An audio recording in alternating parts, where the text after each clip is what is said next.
development have advanced significantly, reinforcing our commitment to narrowing the development gap in our sub-region. Binigyan din ng Pangulo na dapat ay pagpatuloy ang kooperasyon at mas palakasin pa ang pagkakaisa para sa mas matatag na hinaharap. The path ahead calls for even greater synergy, innovation, and political will. I am confident that through our cooperation, we will continue to transform these aspirations that we have held into lasting impact for our peoples. Para sa iba pang mga balita at impormasyon, manatiling nakatuto. Tapat sa pag-uulat. Radyo Pilipinas, Radyo Publiko, 738.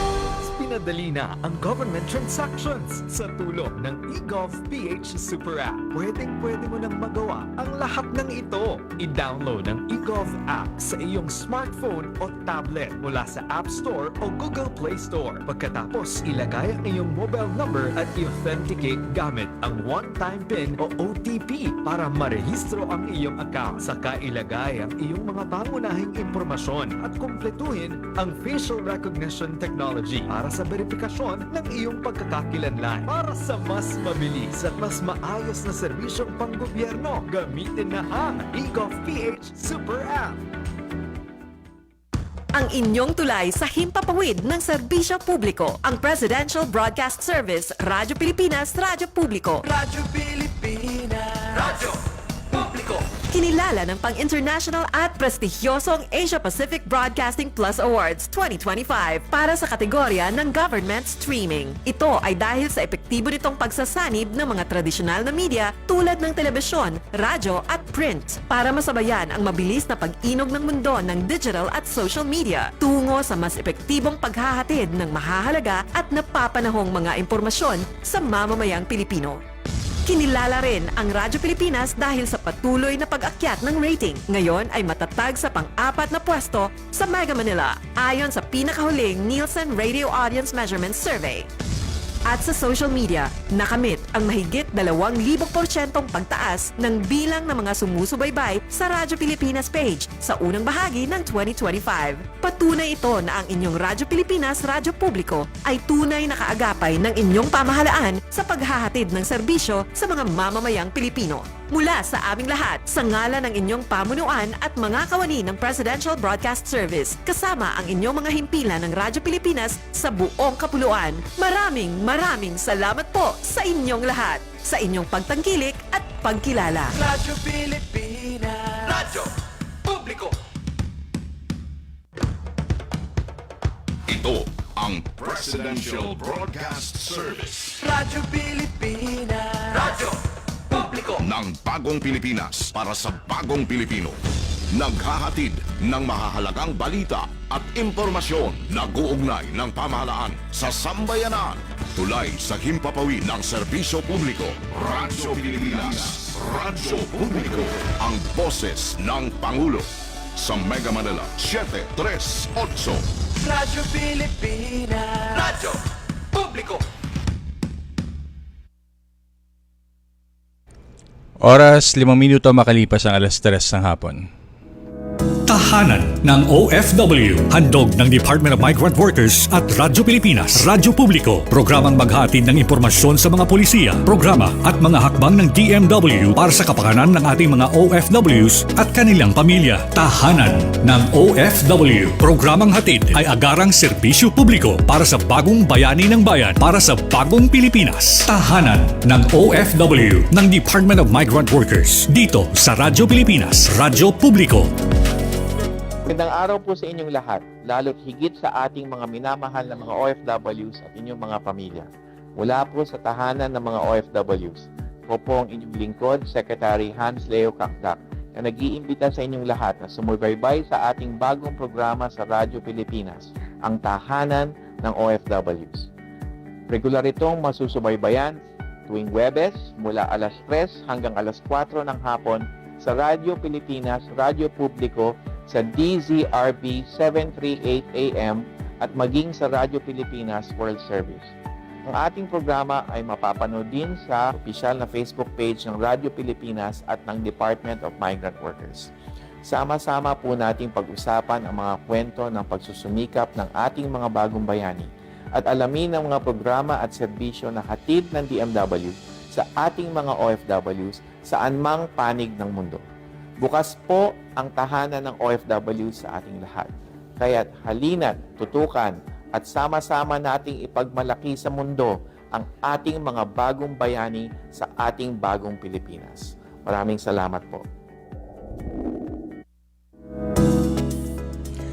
Ayan, magandang hapon po sa ating lahat, sa ating mga tagapakinig. Narito na naman pong muli ang tahanan ng OFW. So, Webes po ng hapon. Ngayon po ay June 5, 2025. Kaya isa na namang makabuluhang episode ang inihahandog ng aming programa. Di lamang po sa ating mga OFW, ganun din po sa kanilang mga pamilya. So mula po alas 3 hanggang alas 4, linggo-linggo po. Maraming salamat po sa inyong lingguhang pagsubaybay. At back to studio po ako ngayong linggo. Ako po muli ang inyong lingkod, Assistant Secretary Kiko De Guzman po mula sa National Reintegration Center for OFWs. At mukhang ako naman ngayon ang inindian ng aking mga partner at ako naman ngayon ang ginawang dito. Ako daw muna ang magsulo dito sa ating studio. Hindi po. Si Director Charles po ngayon at ang ating pong isa pang partner naman, si Asik Venny, ay abala po sa pag-e-entertain. Ayan, mukhang napapasayaw at napapakanta sila ngayon eh. Kailangan ko lang batiin. Kasalukuyan po ay meron tayong ginaganap na OFW Variety Show bilang bahagi po ng pagdiriwang ng Migrant Workers Day, Migrant Workers Week po. Ika-30 Migrant Workers Day po. Ayan, kung gusto pa po nyo humabol, kung malapit-lapit po kayo sa aming opisina sa Ortigas, pwede pa po kayong pumunta doon. Nagkakasiyahan pa po, nagkakantahan, may sayawan, may mga games at may mga papremyo po. Handog po syempre sa ating mga OFW at sa kanilang pamilya. Live po tayo ngayong hapon, di lamang po dito sa ating studio. Ganon din po sa official na Facebook page ng Department of Migrant Workers at Radyo Pilipinas, Radyo Publiko. Mapapanood din po ito maya-maya lamang sa RP World Service para naman po sa mga kababayan natin sa abroad. So, isa rin naman po syempre aming binabate, hindi lamang po dahil Migrant Workers Week at Migrant Workers Day. Isa rin po syempre pagbate sa aming mahal na Secretary, DMW Secretary Hans Leo Kakdak. At kasama na rin po kami ang buong departamento po, ang liderato at ang buong kawanian po ng departamento na nagpapasalamat po sa ating mahal na Pangulo, Pangulong Ferdinand Bongbong R. Marcos Jr. para po sa kanyang muling pag-aabot at muling kanyang pagbibigay ng tiwala sa ating Secretary at sa aming pong lahat sa department sa pananatili po ni Secretary Hans Kakdak sa tahanan ng OFW upang patuloy po syempre magbigay ng serbisyo sa ating mga OFW at sa kanilang mga pamilya. So, asahan nyo po mula po sa amin sa kagawaran, tuloy-tuloy lamang po ang serbisyo, tuloy-tuloy lamang po ang aming paglilingkod sa ating mga katahanan. So, 20th episode. Pina-flash po sa screen ko ngayon. 20th episode na ASEC, sabi dun sa screen. Ayan. So, 20th episode, absent po ako ng 3. So, 17 po. Pasado pa rin po ang marka ko dyan. Kaya, ito po ay ang 20th episode na aming inihahandog sa inyo. Sa mga nakaraang linggo po, nakapanayam natin. Last week ay andito si Director Ogie.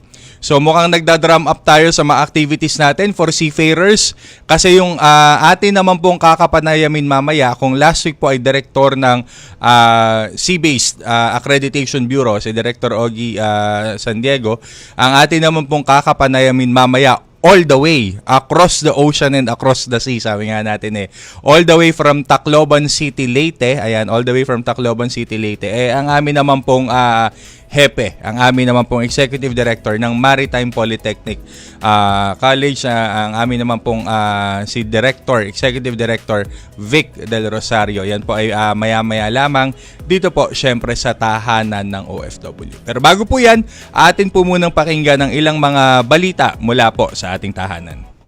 Balita mula sa tahanan. Magandang hapon, narito mga pinakamalalaking balita sa DMW itong nakalipas na linggo. Secretary Kakdak bumisita sa mga OFW sa Dubai.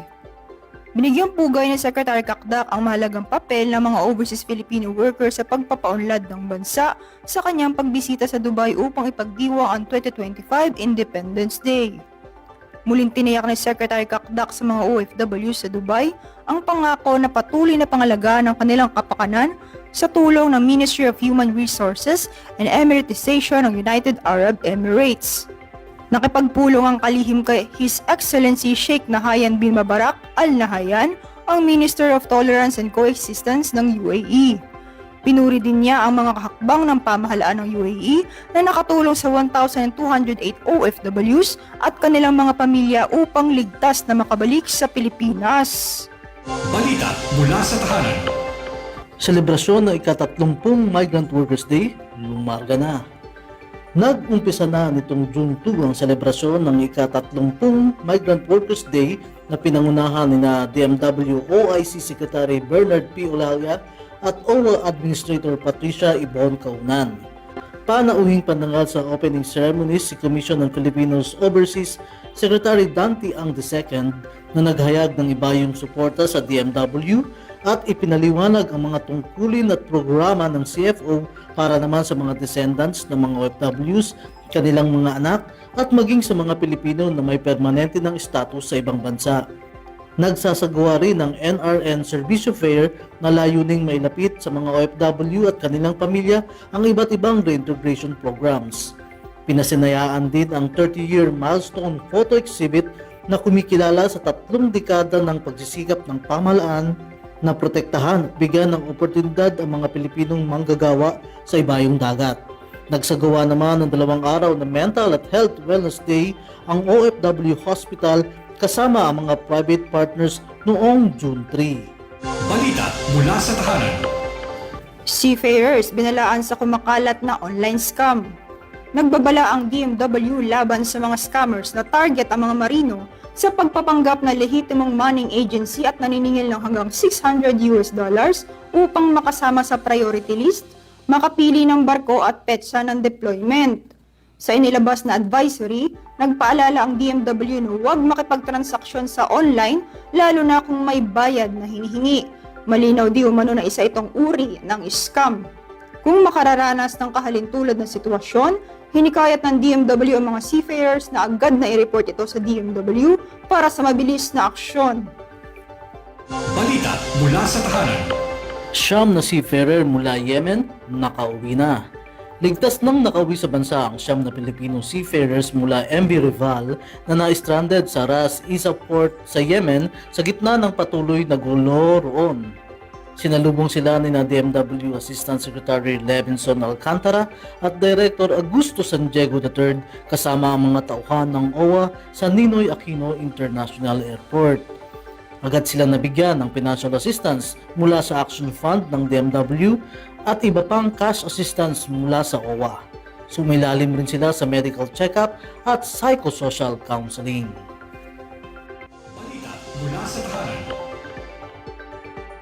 At kami ang inyong mga naging tagapagbalita. Ako si Danilo Garcia. At ako naman si Angel Neliasca para sa tahanan ng OFW, Radyo Pilipinas, Radyo Publiko.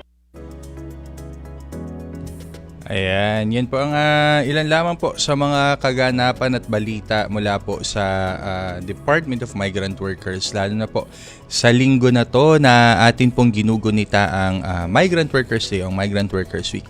At karamihan po sa mga yan ay dito lamang sa Central Office ng DMW. Kasalukuyan din po ay sa iba't ibang mga regional offices po ng DMW ay nagaganap din ang pagdiriwang at ang paggunita ng ating Migrant Workers Day, Migrant Workers Week celebration. Special shoutout syempre dyan sa ating mga kasamahan sa DMW Regional Office sa Davao, kung saan po ay isang malakihan po na trade fair o trade bazaar ng ating mga OFW entrepreneurs ang nagaganap din po dyan sa Davao. Meron din pong kasiyahan na inihahandog ang ating DMW Regional Office sa Legazpi City. Kakikita-kita lang namin kanina, may parang mini variety show sila at meron din naman po tayong kasalukuyan na event at activity naman po dyan naman po sa May Cebu. So sa iba't ibang mga panig po ng Pilipinas ay amin pong hinahandogan naman ng konting kasiyahan at amin naman pong hinahandogan ng iba't ibang activities ang ating mga OFW. Nitong nakaraang linggo ultimo yung mga empleyado din syempre ng DMW ay atin din namang nabigyan ng kumbaga serbisyo, may medical and may medical services and wellness service din. Open to OFWs and clients, and of course, sa atin din naman pong mga empleyado dyan sa DMW Central Office. Kasi nung isang araw, dami naming nakikita, may mga tusok-tusok kung saan-saan sa kanilang muka at sa katawan. Nagpapa-acupuncture daw sila at para mabawasan ang kanilang mga stress. Kaya sabi nga namin yung iba dyan umiwas-iwas at baka mamaya malusaw yung karayom. Di ba, loko-loko namin at mga talagang matataas ang stress level. Pero thank you very much po sa mga naghandog at thank you very much syempre sa mga nagbigay ng kanilang oras at serbisyo para naman po mapasaya ang ating mga kliyente at ang mga empleyado. And speaking of Migrant Workers and Migrant Workers Week, ang culminating activity po syempre ay sa Sabado, June 7. Ito po ay official na groundbreaking ng ating DMW office dyan po sa may Agham Road. At formal na pong pasisinayaan at pipirmahan ang National Reintegration Network. Yung National Reintegration Network, maikwento ko lamang po ng bahagya. Actually, this week po, meron na tayong NRN Fair. So, sinimulan na po natin. Kung familiar po kayo sa OSCO o yung pong one-stop shop para naman po sa mga paalis. Ibig sabihin, nagsasama-sama yung iba't ibang mga offices ng gobyerno para po minsanan, mabilis kayo makaproseso ng papel. Pag-ibig, PhilHealth, DFA po, for the passporting, at iba pa pong mga opisina, kadalasan po ay malapit o mismong doon sa mga opisina ng DMW sa mga region. Ganun din po sa inyo naman pong pagbabalik, okay, sa ating mga kababayan pong OFW. Layunin din po ng departamento at syempre layunin po ng lahat ng ahensya ng gobyerno na maging maayos at mas matagumpay ang ating pagbabalik bilang mga OFW at ng inyong pamilya po dito sa Pilipinas. Syempre po, sama-sama po iba't ibang opisina ng gobyerno ay maihandog namin ang iba't ibang offerings or services for our returning OFWs and their families. Sa kasalukuyan po, sa DMW office po dyan sa may Ortigas, sa Central Office, ay nandyan po ang opisina, nandiyan po halimbawa ang DOLE, ayan, katuwang po natin ang Department of Labor and Employment na upang maging kabahagi tayo ng kanilang mga serbisyo naman sa local employment. So kung kayo po ay gusto ng magstay dito for good at gusto nyong matulungan sa paghahanap ng bagong trabaho dito sa Pilipinas, nandiyan po ang DOLE. Katuwang din po natin ang Department of Trade and Industry para naman po sa business mentoring and then sa guidance po at pagtatayo po ng kanilang mga negosyo dito sa Pilipinas. At syempre kasama rin po dyan ang Small Business Corporation para naman po sa pagpupondo at para naman po sa collateral at iba pa pong mga kakailanganin nyo sa pagtatayo po ng negosyo. Syempre TESDA is always there with us, who's our partner in upskilling, and marami pa pong mga iba't ibang opisina ng gobyerno. In fact, we're already last count 14 government agencies ready and willing to sign, to offer, and to roll out all our services sa bagong Pilipinas po, sama-sama sa National Reintegration Network. So watch out for that po. Sa Sabado po ang formal launch niyan at sa mga susunod na linggo po ay abangan po ninyo sa iba't ibang mga rehiyon sa Pilipinas ang rollout naman po ng serbisyo ng iba't ibang mga ahensya na ito. At speaking of rollout of services, kayo po ba ay mga marino o kayo po ba ay mga seafarer or nagnanais na mga ibang bansa or nagnanais po na magkaroon ng training bilang mga mandaragat, ayan, bilang mga mandaragat o seafarer natin. So guest po natin ngayong hapon, ready na daw ang sabi, ready na. Kumbaga sa napakalma na ang mga alon diyan sa may bandang Leyte.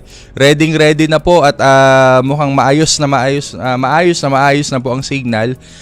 Pinakikilala ko po ang bisita natin ngayong hapon. Live po, maya-maya lamang ng konti ay atin na pong makakausap. Siyempre po ang Executive Director ng National Maritime Polytechnic. Walang iba po, si ED. Ayan, si ED Vic del Rosario. Ayan. Ready na ba? Na? O, i-patch na natin sa ating online call para naman makapag-usap with ED Vic at kanya namang maipakilala. Okay, kanyang maipakilala ang mga serbisyo ng ating NMP. Ayan. Kaagapay mo, saan ka man sa mundo. Okay. Ready na? Ayan, hinintay. Ayun pala. Okay. Kapatid, kumusta Edie? Kumusta? Good afternoon. Good afternoon. Magandang hapon, Asi Kiko at sa lahat ng mga tagapakinig at taga-subaybay sa ating programa, ang Tahanan ng OFW.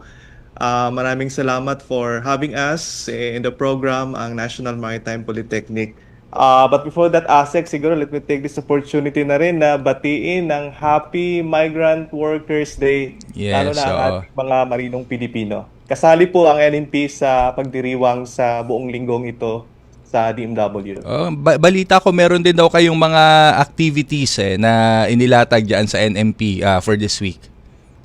Yes, Asek. Just this morning, naging matagumpay yung ating ginawang financial literacy seminar sa ating mga seafarers, trainees, maging ating mga empleyado dito sa NMP. I think more or less mga 200 ang naging Wow, attendees.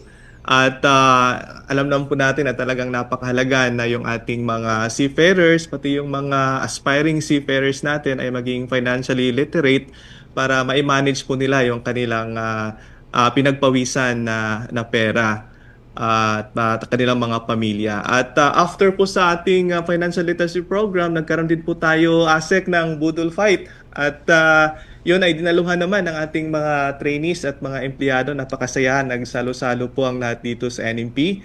At earlier on ay nagbigay din ng keynote message si Assistant Secretary Jerome Pampolina during our program. Ayan. Hindi kayo nag-iimbita sa may pa-budel fight pala kayo eh. sana nakikain kami diyan, 'di ba? Ayan para naman tayo diyan. Anyway, may next time naman siguro para makasama kami sa libreng pakain ng NMP diyan sa ating budel fight sa NMP. And speaking of the financial literacy, EDV magtutuloy-tuloy ito because we're ramping up programs, a joint reintegration initiative natin, NMP of course together with the National Reintegration Center for OFWs para naman hindi lang training para sa upskilling saka sa pag-alis ng ating mga marino at ng ating mga seafarer. Mahalaga rin syempre, sabi mo nga, yung kanilang pagbabalik at ma-ensure na maaalagaan ng husto ang kanilang kinikita at ang kanilang kabuhayan naman, di ba? Tama yan, Asek. In fact, we're looking forward na yung mga ganyan, we could come up perhaps with a module that we could incorporate or include, especially in our basic training, para talagang dun sa mga papasampa pa lang ay talagang may background na sila when it comes to financial literacy. Alright. Edie, matanong lang natin kasi medyo baka hindi masyadong familiar yung ating yung audience natin regarding the National Maritime Polytechnic. Ano-ano ba yung mga flagship training programs or ano-ano ba yung mga uri ng trainings na po pwede nilang makuha from NMP? Before I proceed, Asek, nais ko lang bigyan muna ng konting background yung ating mga tagapakinig patungkol sa National Maritime Polytechnic. Ito po yung natatangi o nag-iisang government-owned and operated maritime training and research center or institution in the country. Nag-iisa lang po yung NMP. At ito po ay na-establish noong 1978. Medyo matagal na po ito, kasama ay kasabay ng pagtatayo, ilang taon lang ang pagitan ng San Juanico Bridge. At ito nga po ay nandito sa Tacloban City. It is located in a 17-hectare government property at the foot of San Juanico Bridge. At nais ko lang banggitin, Asek, na ito'y napakahalagang proyekto na malapit sa puso ng ating mahal na Pangulong Ferdinand Marcos Jr. sapagkat ito'y brainchild project ni former First Lady Imelda Romualdez Marcos. At noong 1987, after Marcos Senior Administration, naging attached agency po ito ng Department of Labor and Employment.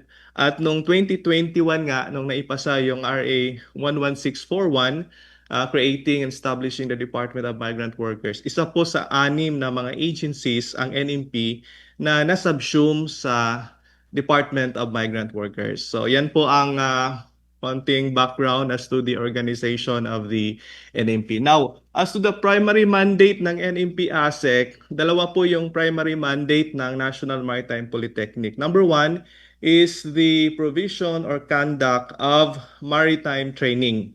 At pangalawa is to conduct relevant researches and studies para po sa policy formulation at program development, not only of the government but also of the maritime industry as a whole. So yan po yung primary mandate po ng NMP-ASEC. Ayan. Idi, ano ko lang yung doon sa training, how can our yung ating mga interesado, yung mga nakikinig, of course, syempre yung ating mga seafarers, how can they avail of this training? Do they need to go all the way to Tacloban to avail of these trainings, o may mga online modules, o may mga iba pa bang mga sangay o iba pa bang mga area where they could actually avail of the trainings of the NMP? Okay, nung sa mga flagship program po ng NMP-ASEC, we are actually focused on the offering of STCW mandatory courses. Kasi yung NMP originally, tayo po talaga ang naging unang compliance ng ating gobyerno nung naitatag yung STCW Convention. Kasi dati, kung maalala natin, yung seafaring profession kasi hindi masyadong na-regulate at na-professionalize. Noong 1978, nagkaroon ng STCW Convention, nagkaroon ng STCW Code that regulates and professionalizes the seafaring profession. So, yung flagship program talaga ng NMP as of now, as we speak, mayroon kaming 58 training courses na kung saan 23 of which are STCW mandatory courses and 35 are non-mandatory courses. So iba-iba yung category sa training natin dito. Mayroong tinatawag na deck training, mayroong sa engine, mayroong specialized, mayroon din tayong safety, security, and medical courses. At ito, interesado po kayo nito kasi nasa reintegration kayo. Isa sa mga flagship program po natin is the offering of professional development courses. Ito po yung sa mga maritime professionals natin, ASEC, na matapos po silang sumampa sa barko, pag nakapag-decide na po sila na bumalik sa Pilipinas, mag-retire or semi-retire, maaari na po silang kumuha ng mga PDC courses kasi requirement po ito ng Marina para makapagturo po sila sa mga maritime schools, maritime institutions. Medyo marami pong maritime higher learning institutions sa ating bansa. Nasa 83, kung di ako nagkakamali as of the last count. Meron din po tayong more than 80 maritime training institution gaya ng NMP na maaari silang mag-training. So basically, ASEC, ito po yung mga courses na ino-offer po ng National Maritime Polytechnic. Now, most of our courses are actually offered face-to-face yung mode of delivery kasi medyo technical yung ating mga kurso, ASEC. Although ngayon we are developing courses that can be done through LMS, yung learning management system natin as required by Marina. So unti-unti po tayong nagde-develop din ng mga courses online sapagkat kailangan din po yan para mas maging accessible sa ating mga seafarers. Ayan, tama-tama po. Sa mga kababayan po natin, yung mga seafarer po natin or yung mga may interest po dito sa mga training courses. Karamihan po naman sa mga ito ay sabi nga ni Edivic although most of them are very technical kaya kailangan po ay doon mismo natin kunin. May mga kurso po tayo na ino-offer naman din online. So lalong-lalo na po yung mga tinatawag natin sa pagkakabanggit nga po niya ay STCW courses o yung mga mandatory courses natin based on the STCW convention, yung pong tinatawag nating standards for training, certification, and watchkeeping. Tama ba? Watchkeeping. Ayan. Tama. Unti ko bang makalimutan at medyo kinakalawang tayo sa ibang mga natin. Pero maya-maya lamang po babalikan natin si Edivic at tayo po muna ay magbe-break at makikinig po muna tayo sa ating ibang mga sponsors at mga kasamahang programa dito lamang po sa Radyo Pilipinas. Magbabalik po ang tahanan ng OFW. Pinangunahan ni Pangulong Ferdinand R. Marcos Jr. ang ikatlong tranche ng refleeting program ng National Irrigation Administration sa Barangay Wawa, Taguig City. Napakahalaga ng refleeting program ng NIA lalo na po sa panahon ngayon. Mabigat ang pagsubok na kinakaharap ng ating mga magsasaka dahil nga sa dinudulot na climate change. Mas matinding init, mas malalang ulan at pabago-bago at hindi malaman kung anong dry season na, kung wet season, pabago-bago ang panahon. Kabilang sa mga ipinamahagi ay mga kagamitang pang-irigasyon, pansaka at mga operations and maintenance equipment. Sa tulong ng mga sasakyan, backhoe, dump truck, excavator, umaasa tayo na mas bibilis ang pagsasaayos ng mga nasirang irigasyon at ang pagpapatayo ng mga bagong proyektong patubig. Mula Luzon hanggang Mindanao, maging lowland man o upland farming, siguradong may maasahang sistemang patubig ang mga magsasaka natin. Para sa iba pang mga balita at impormasyon, manatiling nakatuto. Tapat sa pag-uulat. Radyo Pilipinas. Radyo Publiko 738. Radyo Pilipinas is on Viber. Viber. One tap and swipe. Nandyan na lahat. Receive credible news and information. Pati mga trending topics at videos. Sure na meron dito niyan. Stay on track with Radyo Pilipinas on Viber. Pick up real news. Catch the latest and biggest stories. Search Radyo Pilipinas on Viber and hop in to our community. Good news! Ang inyong pinagkakatiwalaang Radyo Pilipinas nasa TV na. Oo, nasa TV na. Ang Radyo Pilipinas 738 AM ay live nang mapapanood sa Channel 3 ng ABS-CBN TV Plus at Channels 45 to 49 ng GMA Affordabox. Kaya may access ka na sa balitang totoo. Anytime, anywhere. Sa radyo, sa social media at TV. Radyo Pilipinas 738 AM. Para sa bagong bayani ng bayan, tahanan ng OFW. Para sa bagong Pilipinas.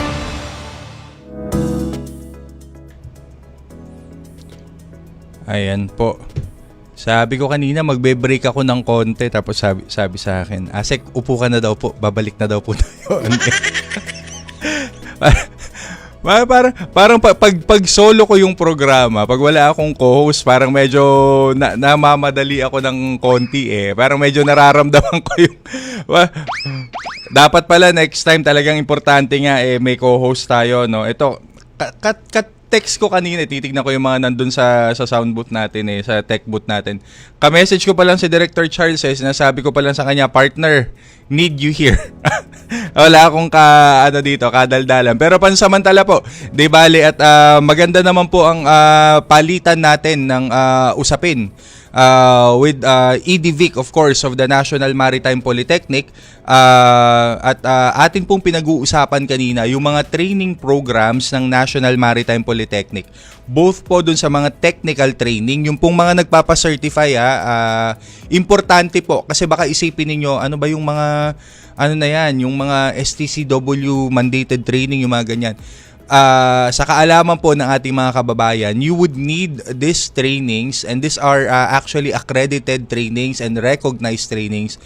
Kung gusto po ninyong magpa-promote, kung gusto po ninyo na makuha yung mga ratings ninyo, mag-improve or mag-increase po ang chances ninyo na kahit papaano po ay tumaas ang inyong international standing pagdating po sa, syempre, pagsampa rin po sa mga iba't ibang klase ng barko, napaka-importante po ng mga training na ito. Kasi syempre, di ba, hindi naman po basta-basta lamang ang seafaring industry. Ito po ay technical na industriya na nangangailangan din naman ng technical know-how at ng technical knowledge. So, ready na ba? Andiyan na ba uli si ED Vic? Ayan. Yes. Ayan pala, hindi naman, kayo naman, tinanggal nyo sa screen. Nakikinig lang pala itong ating kaibigan eh. ED, mabalikan ko lang yung training, mabalikan ko lang yung ating usapin pagdating sa training. Are these trainings for free? Or may cost ba itong mga training na ito? Dito sa 58 courses po natin na ASEC, 32 courses are actually offered for free upon the directive of Secretary Cakdak, sapagkat nais natin talaga na maging accessible at affordable yung ating mga training. Pero bagaman yung iba ay may training fee, but we can say na napakababa. In fact, we are the lowest in the industry sapagkat nga po tayo ay gobyerno, hindi po tayo profit-oriented but service-oriented po tayo. So talagang makakaasa yung ating mga marinong Pilipino na very affordable and of course quality yung ating training dito sa NMP. Yeah, oo. So yun po ang isa siguro pinaka-importante. Nabanggit ko kanina kasi these trainings are very important and these trainings are really needed when you would want to improve your skill set and your technical know-how pagdating po sa inyong pagtatrabaho at inyong paglalakbay bilang mga marino sa inyong pong mga karera. And with that, of course, ang unang tinatanong, okay po, gusto ko pong mag-training, how much? So, as EDV ka said, karamihan po sa mga training na ito na inaalok po at inihahandog sa inyo ng NMP are free. Yun naman po may mga bayad ay low cost. Halos ang ano lang po dito, yung maintenance usually ng mga equipment, saka yung mga kakailanganin nyo lang, yun lang din po naman halos ang pinagkakagastusan dito. And as EDV has mentioned, in fact, industry-wise, NMP offers the lowest, di ba? Yung pinakamababa na charge pagdating dito sa mga kaso na ito. Oo. Ayan. Yes, oo. Nasa mga 30 to 50% lower yung ating training fees dito sa NMP. At pinag-aaralan nga po natin, ASEC, kung maari na mailibre na ang lahat. But of course, we have to look at also the absorptive capacity of NMP. Siguro, dahan-dahan until such time na talagang malibre kasi yun ang gusto rin talaga ni Secretary Kakdak. And we're looking at also in our expansion kasi yun ang demand ng industry na nandito yung NMP sa Tacloban. That is why isa sa mga plano po talaga natin ay mag-expand sa Luzon. So for this year, nagkakaroon po tayo ng feasibility study. We're working with the Development Academy of the Philippines to come up with a feasibility study na magkaroon tayo ng NMP in Luzon, particularly in Tansa, Cavite, sapagkat may lupa po yung NMP doon.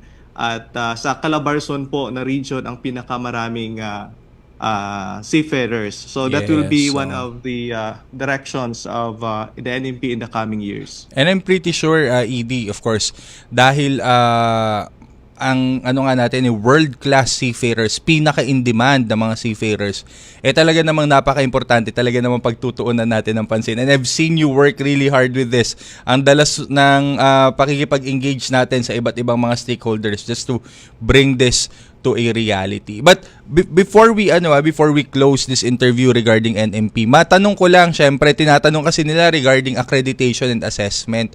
So, ED, can you please at least elaborate and explain yung tungkol sa ating pakikipagtulungan, the DMW, Marina, NMP partnership regarding accreditation and assessment? How does this pan out and how does this work?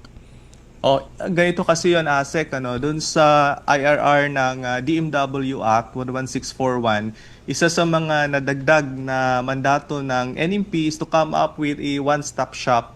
So, yun din ang talagang direktiba ni Secretary Kakdak na mas mapadali, mas mabilis yung magiging serbisyo at transaksyon ng ating mga kababayan. So, mayroon na tayong training dito sa NMP.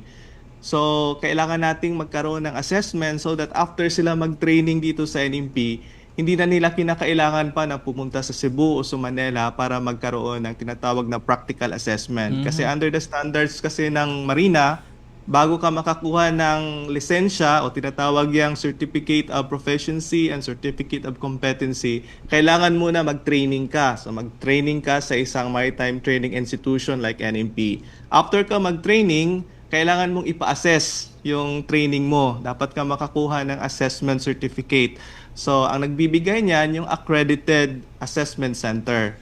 So, kaya tayo nag-a-apply and we're happy to report that we have been accredited by Marina as an assessment center para nang sa ganun, mas mapabilis po yung serbisyo natin sa ating mga marinong Pilipino na nagtitrain dito sa NMP, lalong-lalo na dito sa Eastern Visayas. So, di nila kailangan pumunta pa ng Cebu, mas makakatipid sila at mapadali yung kanilang pag-a-apply ng kanilang mga lisensya sa Marina. Ayan. Siyempre po, lahat po ito at natawag nga po namin dito ay continuous improvement. Alam niyo po, ang tahanan ng OFW, ang Department of Migrant Workers, Kasama na po diyan ang National Maritime Polytechnic.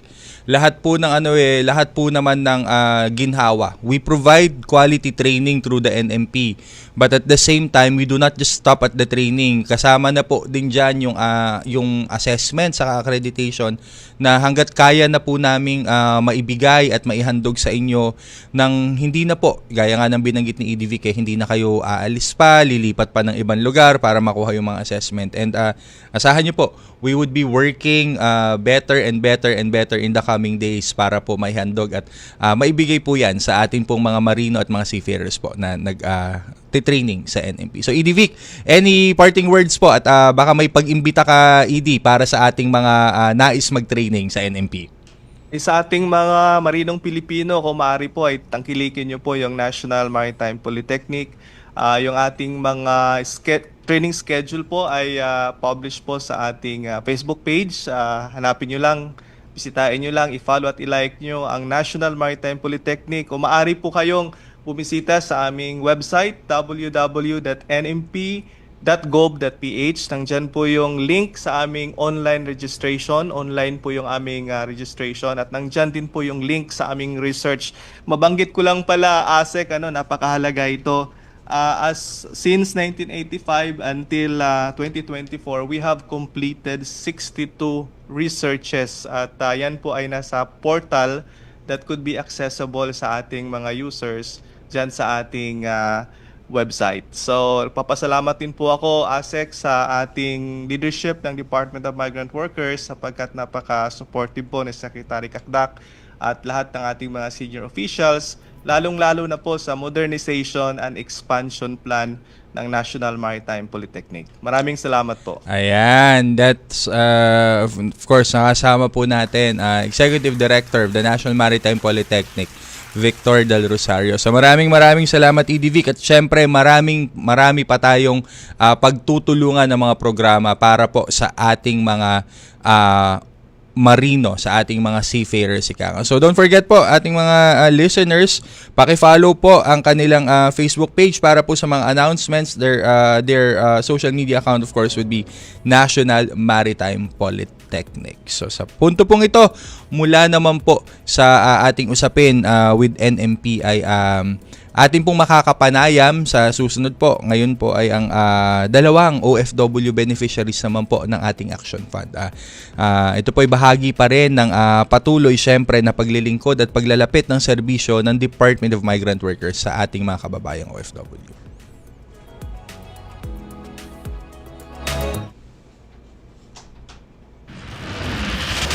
Pagsaludo sa bandila ng Pilipinas. Simbolo ng kalayaan, kapayapaan at katapangan. Sumasagisag sa katatagan at pagkakaisa ng mga Pilipino bilang isang bansa. Pagpupugay sa ating watawat sa National Flag Days mula sa Presidential Broadcast Service at Radyo Pilipinas, Radyo Publiko. Good news! Ang inyong pinagkakatiwalaang Radyo Pilipinas nasa TV na. Oo, nasa TV na. Ang Radyo Pilipinas 738 AM ay live nang mapapanood sa Channel 3 ng ABS-CBN TV Plus at Channels 45 to 49 ng GMA Affordabox. Kaya may access ka na sa balitang totoo anytime, anywhere. Sa radyo, sa social media at TV. Radyo Pilipinas 738 AM. Tahanan ng OFW ng Department of Migrant Workers dito sa Radyo Pilipinas, Radyo Publiko. Kalinga at aksyon para sa mga bagong bayani. Ayan po. Tayo po'y muling nagbabalik dito po sa tahanan ng OFW. At sa punto pong ito ay makakasama ko po live dito sa studio ang dalawa pong OFW beneficiaries at dalawa pong OFW na ating pong tinutulungan sa pamamagitan po ng Action Fund. Una po ay si Miss Jennifer Kalinawan at si Miss Jamel Anzure. So siguro si Miss Jennifer muna. Ma'am, pakilala ka muna at pakikwento naman ng bahagya ang iyong karanasan bilang OFW. Salamat po. Magandang hapon po, sir. Bali ako po si Jennifer Kalinawan, OFW ng Saudi Riyadh at Jeddah. At bali nakaranas po ako ng verbal sa aking amo at hindi po maayos na pagpapasahod, hindi rin po maayos na pagkain at yun po, hanggang sa nag-decide na po ako na umuwi at lumapit po sa DMW at nagpapasalamat po ako kasi natugunan nila yung kahilingan ko. Okay po. Si Ma'am naman po,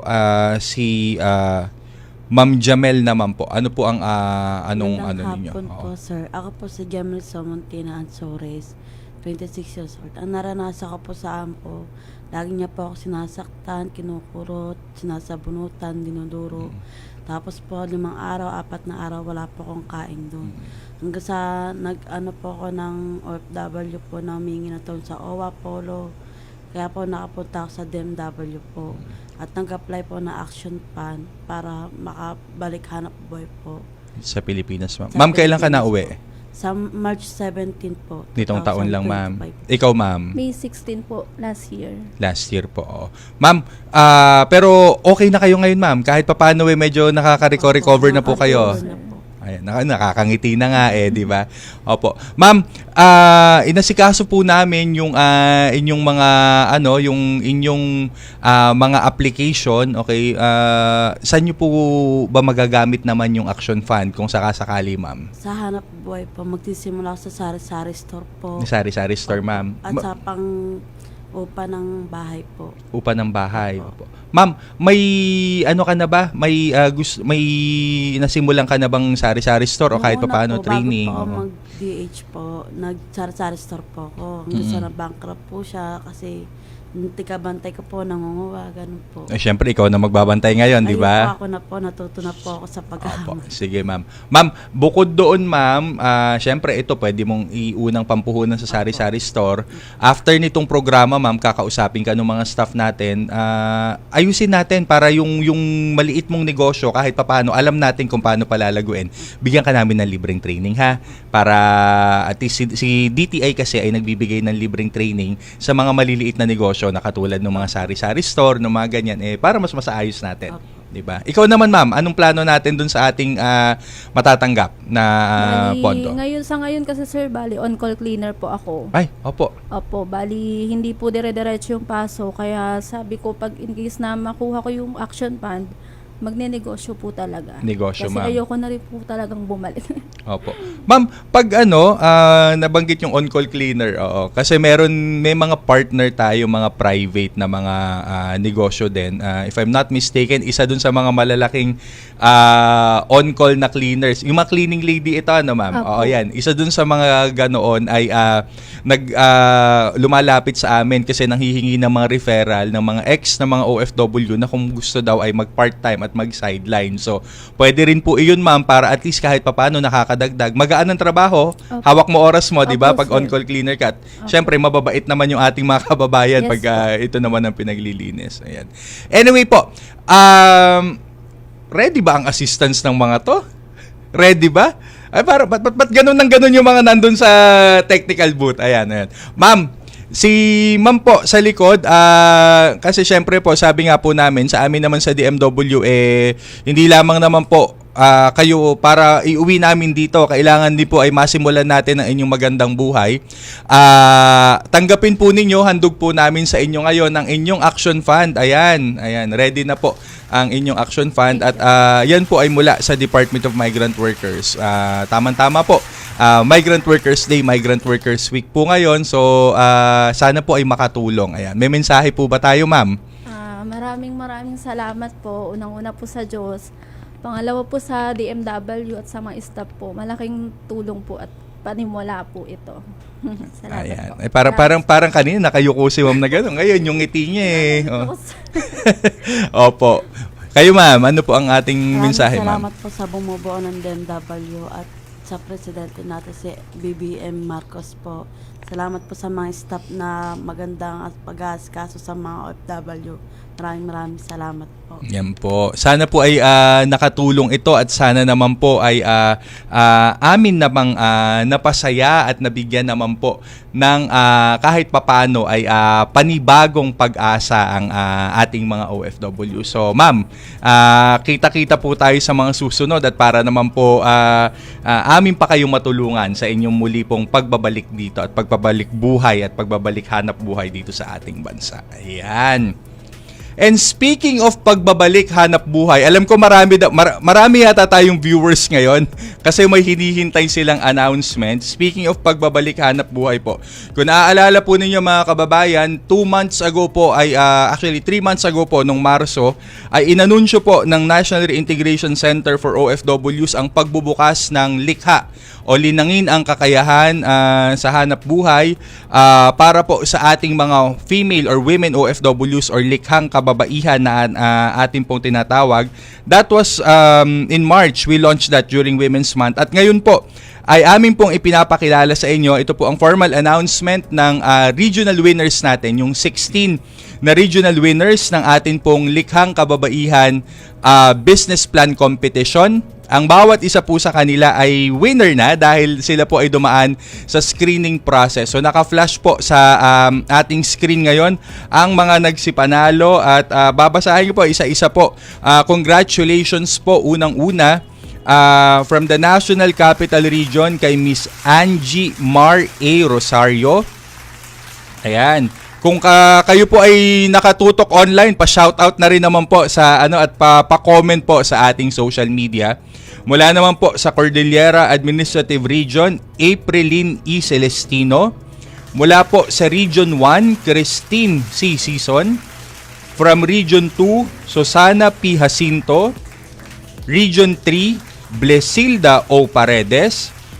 Calabarzon po, Region 4A, Kimberly G. Nadonza. Sa Mimaropa naman po, Region 4B, Mirna L. Vicinal. At from the Bicol Region po, Region 5, Catherine A. Nodado. Yan po ang ating mga Luzon winners ng likhang kababaihan. From the Visayas naman po, we have from Region 6, Gertrudes A. Lebuna. From Region 7, Carmenila S. Inso. From Region 8, we have Beverly Pantaho. Ayan, from Beverly Pantaho po. And our winners po from Mindanao, our regional winners, we have from Region 9, Norarida B. Lim. From Region 10, Maria Carmelita G. Agbalog. From Region 11, Sweet Rose D. Montepio. From Region 12, Rowena A. Serodo. And from the Caraga region po, Region 13, Lilibeth C. Prado. Congratulations po. Kayo po, bawat isa ay nakatanggap na po ng 100,000. Kayo po ay aming hahandogan bilang panimula po sa inyong negosyo. At asahan nyo po, sa mga susunod na linggo, kayo po ay magpa-participate para sa National Business Plan Competition po ng likha dito po sa NCR. Antabayanan nyo lang po ang announcement para naman po nang sa ganon ay sumailalim po sa isang intensive na business training dahil ginagarantiya po at sinisimulan po namin syempre na kayo po ay maturuan ng tamang paraan po ng pagnenegosyo. So, ang live po natin ngayon ay syempre mapapakinggan mamaya. Baka gusto po nyong hanapin uli ang announcement. May replay po sa RP World Service at ang para po sa mga susunod na edisyon ng likha, watch out lamang po. May patikim na po kami ni EDV kanina pagdating po doon sa kung sino naman po ang aming susunod na hahandogan ng business plan competition at aalayan po ng mga susunod na mga edisyon ng ating kabuhayan mentoring services for business or for small businesses at yan po ay aabangan lamang mula po sa Facebook page ng National Reintegration Center for OFWs at syempre sa Facebook page po ng Department of Migrant Workers. Ayan po. At mukhang mabilis ang oras.